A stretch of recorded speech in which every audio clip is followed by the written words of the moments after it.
when you're setting boundaries and you're choosing to love yourself, there is the sense that you're choosing a full expression of yourself, knowing that that expression of yourself may or may not match how someone else wants to perceive you or experience you. And in those moments, it might be the case that someone's reaction to what you're doing or saying is actually a reflection of their own state Hmm. of healing and Rather potentially than you. trauma or struggle, and it doesn't actually have anything to do with you. But there's so many nuances here, because sometimes you don't know right away.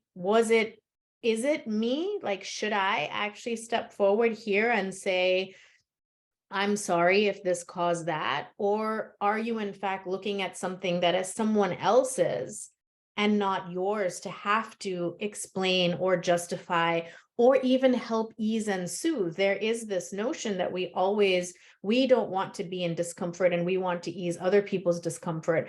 But we also all know that experiencing discomfort is part of how we change, evolve, and grow.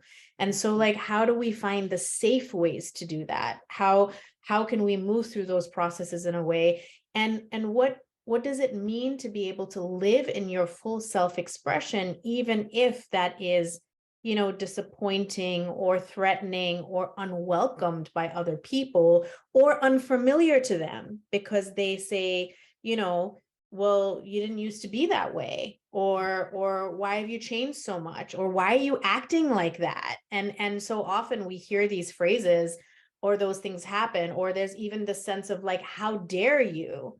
And it's sort of like, where are then the boundaries sort of between your ability to live in your self-expression and your mindfulness about how that self-expression impacts other people and their own journey and their own stories and their own healing and their own boundaries?